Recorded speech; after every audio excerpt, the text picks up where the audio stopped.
გილოცავთ ყველას შოთი ცხოვრებას. კიდევ ერთხელ მიულოცავ სრულიად საქართველოს, ჩვენს დედა ეკლესიას, გამორჩეულად რა თქმა უნდა ჩვენს კათოლიკოს პატრიარქს, სიმრევლს, აფრინდებელი ეკლესიის სიმრევლს და ჩვენს თანამოქალაქეებს, რომლებიც ცხოვრობენ ასევე ქვეყნის პატრიარქს გარეთ, ყველას მინდა მივულოცო ეს დიდებული დღესასწაული და მინდა რომ უსურო ყველას ყველაფრის საუკეთესო, სადაც ხორის მალე ფარავდეს ჩვენს ქვეყანას.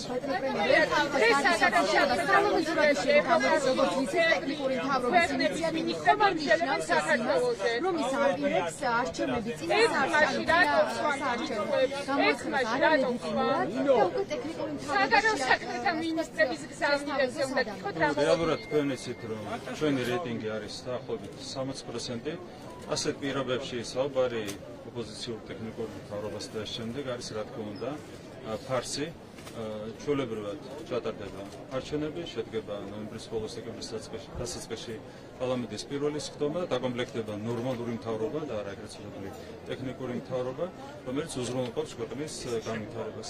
ის გეგმა რაც არის წარმოქმნილი, რომელიც წარუწერია რა თქმა უნდა განხორციელება, ნიშნავს ზუსტად ერთი წლით ქვეყნის საერთოდ გაჩერებას და ამ პერიოდის განმავლობაში ნიშნავს კიდევ უფრო მეც ქვეყნის ომში ჩართვას, ქვეყნის არევას. ეს არის მათი გეგმა, მათი დავალება, მათი მიზანი, რომელსაც განხორციელება არ წერია.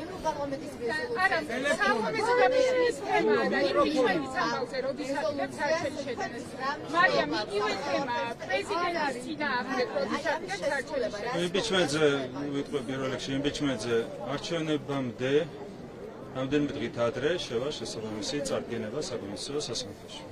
ბატონო ირაკლი, ამ შემდეგ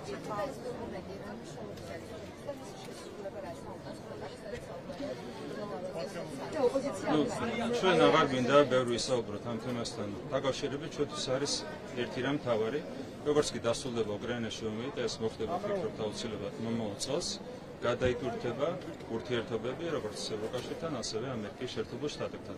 შესაბამისად, აღარავის ემახსოვრება ასეთი უსამართლო რეზოლუციები აუცილებლად უნდა გადაიტვირთოს საქართველოს ევროკავშირის და საქართველოს ამერიკის შეერთებულ შტატების ურთიერთობები და მე მგონია, რომ როგორც კი დასრულდება უკრაინაში ომი, მაშინვე ჩვენ ვიხილავთ შემოხვედრ ნაბიჯებს, როგორც ევროკავშირის სტრუქტურებისგან, ასევე ამერიკის შეერთებულ შტატებისგან. დღეს ევროკავშირი იმსჯელებენ საქართველოზე. რა მოლოდინა რა გზავნილები ექნებათ მათ საქართველოსთან დაკავშირებით და ასევე თუ ელოდებით სანქციების დაწესებას, სანქციების ახალ კალკას. არ მგონია ეს არ არის აქტუალური საკითხი. მე მგონია კიდევ ერთხელ გავიმეორებ, რომ მომავალი წლიდან თვისებრივად გადაიტვირთება ურთიერთობები როგორც ევროკავშირთან, ასევე ამერიკის შეერთებულ შტატებთან. როგორც კი უკრაინაში ომი დასრულდება, ჩვენ მივიღებთ შედეგად სრულიად სხვა მოცემულობას. აქედან გამომდინარე, დროებით მოვლენებზე, როგორც არის მაგალითად ევროპარლამენტის რეზოლუცია, მე განსაკუთრებულ ყურადღებას არ გავამახვილებდი. ჩვენი ამოცანა, რა თქმა უნდა, პრინციპული სტრატეგიული ამოცანა, გადავტვირთოთ ურთიერთობები და ეს მოხდება აუცილებლად მომავალი წლებში. უკრაინის ომი არასდროს შუაშია, რეალურად თავშია უკრაინის ომი არის თავში, ეს არის მთავარი მიზეზი, რატომაც კონკრეტულ ძალებს აქვს განსხვავებული ინტერესები დღეს საქართველოს მიმართ, როგორც კი დასრულდება პირველი ფრონტი, მაშინვე დასრულდება მეორე ფრონტის ინტერესი საქართველოს მიმართ. ეს ხელს შეუწყობს საქართველოს ევროკავშირის და საქართველოს ამერიკის შეერთებულ შტატების ურთიერთობების გადაწყვეტას. ლელოს საარჩევნო დაპირებებში დავიწყებით რამდენად რამდენიმე კითხვას დაგისვამთ ბარემღა ბატონო ირაკლი ბრიუსელში მიმდინარეობს მსჯელობა. საქართველოს საკითხზე გერმანიის ევროპის მინისტრები პირდაპირ ამბობენ, რომ ჩვენ ხარს ვუჭერთ საქართველოს ევროინტეგრაციას. ან გულისხმობთ საქართველოს ამჟამინდელ ხელისუფლებას, რომელიც ამ გზაზე ქვეყანას აფერხებს. გულისხმობთ ქართველ ხალხს. ხედავთ თუ არა იმას, რომ ევროკავშირში თქვენ პარტნიორები უბრალოდ აღარ გყავთ, ისინი ვეღარ ხედავენ ქართულ ოცნებასთან პარტნიორობას და პირდაპირ ამბობენ, რომ თქვენ კი არ გიჭერენ მხარს, არამედ გიჭერენ მხარს ქართულ ხალხს. ხალხს ყავს ლეგიტიმურად არჩეული ხელისუფლება, რაც მათ შორის აღიარებულია ჩვენი პარტნიორების მიერ. შესაბამისად, ტოლობის ნიშანი არსებობს ხალხსა და მის მიერ ლეგიტიმურად არჩეულ ხელისუფლებას შორის. ეს ტოლობის ნიშანი დარჩება ძალაში, რა თქმა უნდა, მას შემდეგ რაც საქართველოს შედგება კიდევ ერთი საპარლამენტო არჩევნები, მას შემდეგ რაც მეცხრედ დამარცხდება უკვე კოლექტიური მაცმოძრაობა, შესაბამისად ურთიერთობები გადაიტვირთება ევროკავშირსა და იმ ხელისუფლებას შორის, რომელიც კიდევ ერთხელ წარმოადგენს ქართველი ხალხის ლეგიტიმურ არჩევანს. შესაბამისად ტოლობის ნიშნის მოშლის მცდელობა ხალხსა და ხელისუფლებას შორის არის, მე ვიტყოდი, ისეთი ეგრეთ წოდებული ნარატივი, რომელიც არ შეესაბამება დემოკრატიულ პრაქტიკას. ყველამ პატივი უნდა სცეს ქართველი ხალხის დემოკრატიულ არჩევანს. შეიძლება ვიღაცა იყოს გაღიზიანებული იმით, რომ 2020 წელს ქართულმა ხალხმა არ აირჩია კოლექტიური ნაცნობრობა. შეიძლება ვიღაც გაღიზიანდეს იმის გამოც, რომ 2024 წელს კიდევ ერთხელ ეტყვის ქართველი ხალხი უარს კოლექტიურ ნაცნობრობას, მაგრამ ყველა გაღიზიანების მიუხედავად ქართველი ხალხის არჩევანს უნდა სცეს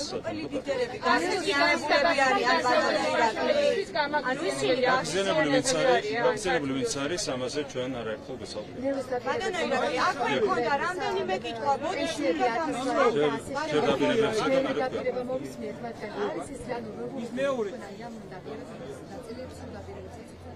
რეალურად ამ სისწრუეში ბელო და ხაზარაძე ამხელა თავად ოპოზიცია.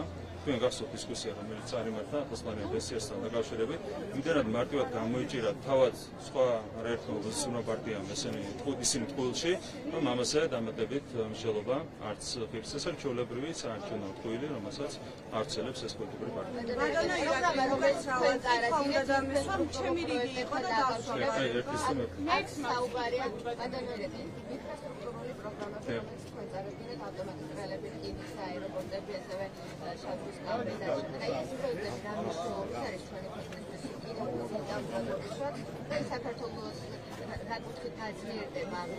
ჩვენ გავაცილეთ, რომ ჩვენი ქვეყნის სტრატეგიული ფუნქცია, სტრატეგიული მისია და ახალი რეალობის ფონზე, რაც შეიქმნა ზოგადად რეგიონში, ესეთ უკრაინის ომის დაწყების შემდეგ, ჩვენ შეგვიძლია თვისებრივად გავაძლიეროთ ჩვენი დაკავშირებადობის ფუნქცია, სატრანზიტო ფუნქცია და ამას ემსახურება ის ინფრასტრუქტურული პროექტები, რომლებიც ჩვენ დავანოსეთ და ყურადღება მინდა გავამახვილოთ იმაზე, რომ ჩვენ გვაქვს სისტემური მიდგომა, ზუსტად ვიცით წლიდან წლამდე რა უნდა გაკეთდეს იმისათვის, რომ ჩვენი ქვეყნის პოზიციები გავაძლიეროთ. ეს ეხება ავტოსაგზაო მაგისტრალებს, ეს ეხება თბილისის ახალ საერთაშორისო აეროპორტს, ეს ეხება ქუთაისის საერთაშორისო აეროპორტის გაფართოებას, ეს ეხება რკინიგზის მოდერნიზაციის პროექტს, ეს ეხება ანაკლიის სპორტის განვითარებას. ყველა მიმართულებით ჩვენ გვაქვს ძალიან მკაფიო ხედვა, რაც უზრუნველყოფს იმას, რომ უკვე 4 წლის თავზე ქვეყანას ექნება სრულიად განსხვავებული, ბევრად უფრო ძლიერი პოზიციები რეგიონში, ვიდრე აქვს თუნდაც დღეს. შესაბამისად, რა თქმა უნდა, ამ პროექტების განხორციელებას დაეთმობა განსაკუთრებული ყურადღება.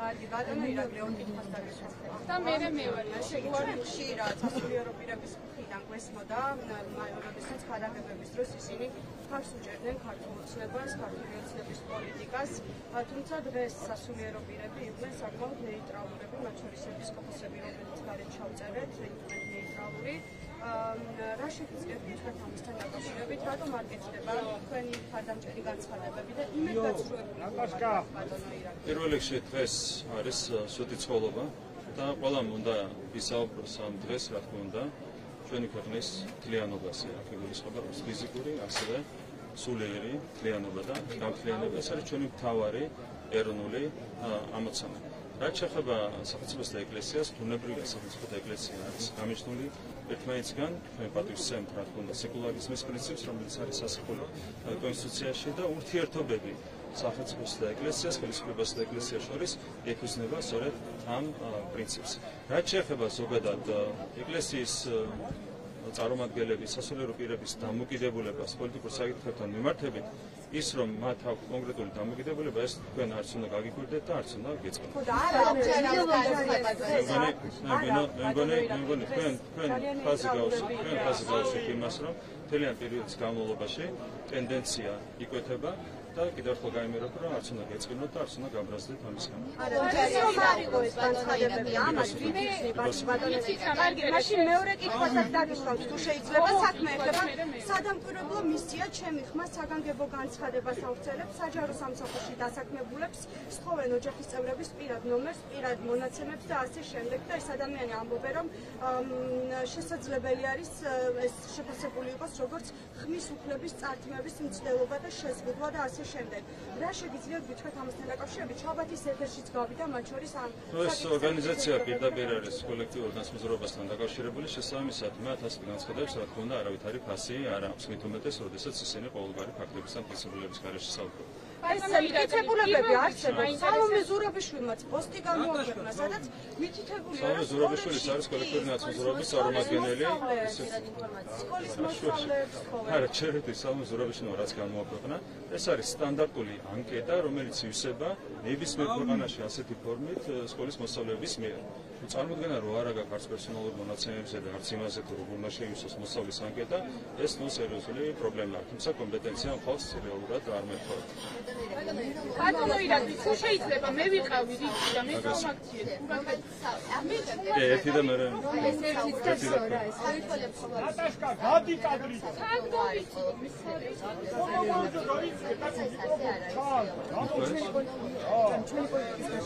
ნუ ნინო ლომჯარიამ უკრაინასაც იულოცა გამარჯვება საქართველოს წინააღმდეგ. ნუ ასეთი ადამიანები რა თქმა უნდა ძალიან სამწუხარო რეალობას ქმნიან ჩვენს ქვეყანაში. ჩვენ გვჭირდება პატრიოტიზმი ამ ქვეყანაში და ნუ ამ ყველაფრისგან თვითონ ნინო ლომჯარიაც უნდა გათავისუფლდეს. მე ვისურვებდი ამ დღესასწაულზე, რომ ნინო ლომჯარია გათავისუფლდეს იმ ასე ვთქვათ რაღაც მენტალიტეტისგან, რომელიც მას ხელს უშლის პიროვნულ განვითარებაში. ბატონო ირაკლი, რა გაძლევთ იმისთვის საშუალებას, რომ სანქციებს არ დაგიწესებენ, მაშინ როდესაც უკვე ვიხილეთ, ხო?